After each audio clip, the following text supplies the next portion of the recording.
Como vocês sabem, eu estudei filosofia na faculdade, não eram meus planos quando eu era adolescente, eu não pensava nisso, nem sabia do que se tratava. Eu queria trabalhar com alguma coisa vinculada à arte, depois com informática, fui estudar processamento de dados, fui estudar computadores, não gostei. E depois, quando eu tinha meus 16 anos ali, que eu estava fazendo um estágio na prefeitura de Curitiba, conversando com um colega meu que era também estagiário de informática, ele me disse que ele tinha se arrependido de ter feito filosofia na faculdade, que ele estava decepcionado de fazer informática, que não tinha nada a ver. E quando ele falou isso aí, deu aquele clique no cérebro, sabe? E eu fui pesquisar para saber o que se tratava. E eu gostei muito do que eu li, do que eu vi. Li alguns livros antes de entrar na faculdade, mas bem introdutórios, só para me situar, sabe? E eu gostei muito. Então, por causa disso, eu estava bem dividido entre psicologia e filosofia. Na hora de preencher o formulário da faculdade, na hora de ir lá enviar a inscrição, eu botei filosofia e foi o que deu. Na época não tinha campo de trabalho, não tinha onde dar aula, porque não tinha mais filosofia na escola, não tinha mais no ensino médio. Quer dizer, o único campo seria para poder lecionar depois na faculdade ou ser desempregado. Então eu sabia que tinha pouca área, eu sabia que ia ser difícil depois, mas eu fui fazer aquilo que eu gostava, fui fazer aquilo que me satisfaria, aquilo que me deixaria feliz e eu não me arrependi não. Então esse vídeo de hoje é para falar sobre o curso de filosofia, o que estuda no curso de filosofia, se você tem curiosidade de saber do que se trata, se você está na época de escolher a matéria que você vai fazer na faculdade, o que você vai estudar, ou se você está pensando em fazer um segundo curso na faculdade, porque no meu curso tinha muita gente que já tinha uma outra formação, que era engenheiro, que era advogado, que era, sei lá, qualquer outra coisa, e depois, quando já estava aposentado, resolveu voltar para a faculdade para estudar filosofia porque havia feito uma faculdade quando era jovem, tinha gostado e resolveu que um dia queria voltar a estudar. Eu fiz filosofia na Federal do Paraná, na Universidade Federal do Paraná, que não é um curso muito, sabe, relevante em termos de produção intelectual, mas eu gostei. Eu estou com a grade curricular do curso aqui para a gente dar uma analisada e eu vou explicar o que estuda em cada ano. É um pouco diferente do que eu fiz, mas é basicamente a mesma coisa. Ainda hoje tem alguns professores que foram os professores da faculdade que ainda estão lecionando lá na Federal do Paraná. Então, se você tem interesse, manda bala. Vamos ver aqui o currículo. Existem duas formas, duas formações. Um é o bacharelado, que você se forma bacharel em filosofia, o que seja, que não é nada, basicamente não é nada, só tem a faculdade, mas não serve para nada. E depois você tem a licenciatura, que é para você poder dar aulas, lecionar filosofia no ensino médio ou na faculdade. É um ano a mais, o bacharelado são 3 anos, a licenciatura é um ano a mais, então são 4 anos total. Só para deixar bem claro, o curso de filosofia não forma filósofos, o curso de filosofia forma professores de filosofia, historiadores de filosofia, então são pessoas que vão analisar os textos, que vão ler os textos, comentar os textos dos grandes filósofos. Você não vai sair de lá filósofo, você sinto muito. Para você se tornar um filósofo, você tem que criar conhecimento, você tem que debater os temas atuais, você tem que ser inovador e apresentar novas informações. No curso de filosofia não vai acontecer isso, você vai principalmente ler os textos clássicos, comentar, debater esses textos e entender como funciona o raciocínio filosófico. Você não vai criar nenhum tipo de conhecimento novo lá, você não vai revolucionar a filosofia, com certeza não. Uma coisa que eu gosto muito do curso de filosofia é que, ao contrário de outros cursos, de muitos outros cursos, não há pré-requisitos. Ou seja, você não precisa fazer uma matéria para fazer outra depois. Você pode fazer meio que na ordem que você quer. Existem as matérias obrigatórias, obviamente, né? Você tem um núcleo obrigatório de disciplinas que não são tantas assim, acho que são umas 15 matérias aqui obrigatórias, por aí. Deixa eu ver aqui. Por aí, acho que talvez até menos, umas 15 matérias obrigatórias, e depois o resto são optativas. Então, por exemplo, você pode fazer Estética 3, sobre a filosofia da arte, sem precisar ter feito a Estética 2, por exemplo. Você pode fazer Teoria do Conhecimento 3 sem ter feito 2. Então você tem essa liberdade de poder saltar, sabe, fazer diferentes matérias sem precisar ter feito outras. Principalmente porque as disciplinas filosóficas, elas são muito monográficas. Então você tem um autor que você estuda durante o curso inteiro. Às vezes vamos supor, você pega lá Hegel. Você passa o curso inteiro estudando Hegel, ou às vezes um único livro do Hegel. Você não precisa passar por várias disciplinas para chegar naquele ponto. No primeiro ano você vai ter as matérias bem introdutórias, né, que é a Introdução à Filosofia, Seminário de Leitura, Análise e Produção de Textos Filosóficos, que provavelmente vai ser meio que ensinando como escrever um texto filosófico, um texto de comentário filosófico, né? Eu não tinha na minha época isso aqui. Filosofia geral, que também é uma passada geral da história da filosofia, o que são os temas principais, o que é debatido, o que é estudado. E Lógica 1, que é o mais essencial da filosofia, que é como você criar argumentos, né? As premissas, conclusões, como você criar um argumento coerente, plausível, que tenha lógica, né? Que é a base da filosofia. Não apenas da filosofia, mas de vários outros cursos, né? Por exemplo, na própria informática, você tem a lógica da informática que te permite fazer os códigos e programar. Esse é o primeiro semestre, né? O segundo semestre você estuda História da Filosofia Antiga, História da Filosofia Moderna, Ética e uma optativa. As disciplinas optativas são disciplinas filosóficas extra ou de outras áreas. Além de estudar filosofia, você pode mesclar e fazer uma formação interdisciplinar, que foi mais ou menos o que eu fiz. Você pode estudar, por exemplo, disciplinas de história, você pode fazer disciplinas de antropologia, você pode fazer de outros idiomas. Eu estudei vários idiomas computativos, eu fiz latim, eu fiz grego, bastante avançado até, eu estudei 2 anos de grego. Então você pode fugir um pouco e abrir o seu leque e relacionar a filosofia com outros campos de conhecimento nas optativas. História da filosofia antiga, você vai estudar filósofos clássicos gregos, né? Provavelmente você vai passar por Platão e por Aristóteles, pelo menos. Talvez debata um pouco os pré-socráticos, os fisiologistas, e em alguns casos, eu não estudei isso na faculdade, mas tem alguns casos talvez você passe por algum autor romano. Eu não estudei nenhum autor romano na minha época. Em História da Filosofia Moderna, essa talvez seja mais importante para a formação do filósofo acadêmico, que é estudar a partir de Descartes, né, o filósofo francês, até o final aí do romantismo alemão.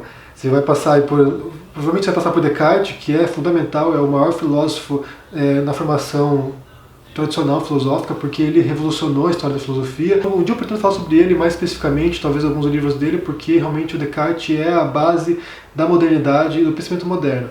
Então você vai passar por Descartes, vai passar por Hume, por Locke, vai passar por Berkeley, talvez, Hegel. Nessa disciplina talvez você faça um curso monográfico ou uma passada geral sobre os grandes filósofos modernos. Vai depender muito da formação do professor e da orientação do professor. Ética são as questões morais, né? As questões sobre o bem, sobre a justiça, sobre como viver em sociedade. Então é possível que você passe por vários filósofos ou um único autor, tipo Spinoza, ou algum autor que tenha abordado mais detalhadamente a ética, como Aristóteles, por exemplo. No segundo ano, no primeiro semestre do segundo ano, tem filosofia política, que muito provavelmente vai estudar Marx, ainda mais na universidade pública, na Universidade Federal, a formação política é basicamente marxista. Eu não me lembro de ter estudado nenhum autor liberal nessa época, eu não lembro de ter estudado nem Stuart Mill, nem o Adam Smith. Eles eram mencionados, mas não foram estudados. Foi basicamente Marx e autores marxistas. Nesse caso, na minha disciplina, quando eu fiz, o professor ele era político, ele era vereador, sei lá o que ele era, deputado, se não me engano, e ele não aparecia nas aulas. Então, basicamente, o que ele fez, ele deixou numa pasta lá no Xerox, lá, todos os textos do Marx, a gente teve de ler e no final do curso teve uma prova. Então foi assim o curso que eu não estudei nada, foi carga de leitura que a gente não leu. Eu não estudei Marx na faculdade, eu quase não li nada de Marx, eu só li depois que eu saí da faculdade por interesse próprio para descobrir o que ele falava. Porque no curso mesmo eu não fiz porque o professor não apareceu. Depois tem História da Filosofia Patrística Medieval. Esse curso eu não fiz porque na minha época foi retirado da grade curricular, ele não era mais obrigatório e eu não queria fazer. Mas é importante, hoje eu sinto falta de não ter feito, porque estudar a filosofia medieval, São Tomás de Aquino, Santo Agostinho, Giordano Bruno, entre outros intelectuais, que tinham como tema principal a religião, a teologia, questões envolvendo Deus, a criação do mundo, mas eu sinto falta de não ter estudado isso aí. Eu li alguns autores desses posteriormente, mas na faculdade a gente não estudou nada disso. Depois tem teoria do conhecimento, para estudar geralmente como é formado o conhecimento, como é investigado o conhecimento. Nessa época eu estudei o Hume, que o Hume é também um grande filósofo importante da modernidade, que é um filósofo cético. Ele questiona a construção do conhecimento filosófico e humano. Talvez você possa estudar Kant também nesse momento, porque Kant também é um grande filósofo que estudou como o nosso conhecimento se desenvolve. E depois tem uma optativa. No quarto período, quer dizer, no final do segundo ano, tem Filosofia da Linguagem, que vai estudar provavelmente autores anglo-saxões como Rorty, Kripke, Frege, Frege é alemão, mas Wittgenstein. Vai estudar filósofos que abordaram esse tema, que estudaram como a linguagem humana se desenvolve e como a comunicação acontece. Tem muito a ver também com lógica. Depois você tem História da Filosofia Clássica Alemã 1 e História da Filosofia Contemporânea 1.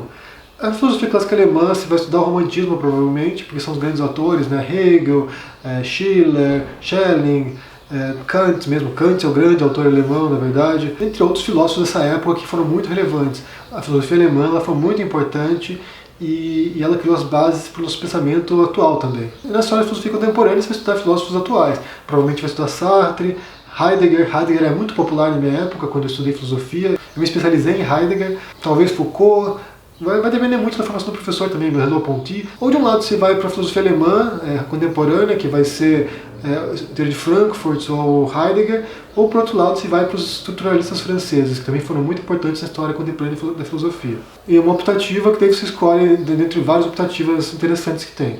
No terceiro ano você entra em estética, que é a filosofia da arte, que foi também a minha formação, a minha especialidade, que é estudar o que é o belo, o que é a obra de arte, para que serve a arte. Além disso, tem filosofia da ciência 1, que é também para estudar a formação do conhecimento científico, que tem muito a ver com filosofia. A ciência, de certo modo, é um desmembramento da filosofia dos clássicos, né? E aí você vai estudar provavelmente Popper, Thomas Kuhn, bom, tem vários autores de filosofia da ciência, não era meu curso favorito não. Tem uma optativa, psicologia da educação, que não tinha na minha época, então não sei do que se trata, e didática, que é para você poder ensinar filosofia, princípios de metodologia para educação. No sexto período, né, final do terceiro ano, período das ciências humanas, que não tinha na minha época também, duas optativas, política e planejamento de educação brasileira, que não tinha na minha época, então não sei do que se trata, organização do trabalho pedagógico, estágio supervisionado em processos interativos na educação, ou seja, você já começa a entrar mais nas especificidades da licenciatura, de como dar aula, de como levar a filosofia para a sala de aula.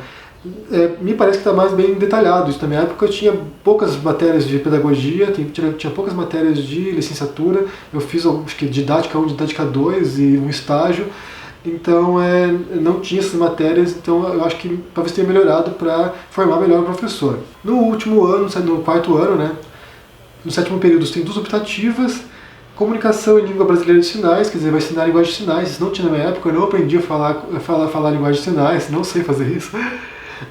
Monografia de licenciatura, que é quando você tem que escrever um trabalho, uma monografia, para a conclusão do curso, né? A minha monografia foi sobre Heidegger, sobre a verdade em Heidegger, e tem docência em filosofia 1, quer dizer, para dar aula.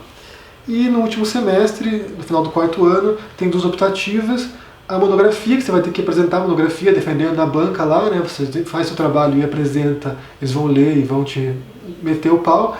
E depois tem docência em filosofia 2, que é para encerrar a formação de professor.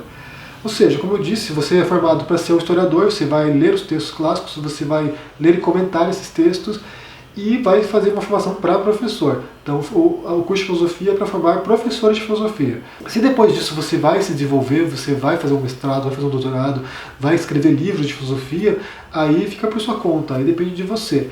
Mas, no geral, a formação básica, os 4 anos que você passar na faculdade, você vai ler textos de filósofos, vai debater esses textos e vai ser avaliado a partir da sua interpretação desses textos. Espero que tenha gostado desse vídeo, tenha sanado sua curiosidade sobre o que é a formação do curso de filosofia, do professor de filosofia. Me diga aí se você tem interesse nisso, se você estudou alguma coisa na faculdade, se você pensa em fazer o curso de filosofia, se você odeia essa disciplina, deixa no comentário aqui embaixo, dê um joinha se esse vídeo, assina o canal se não se vê por aí. Abraço e até mais. Tchau!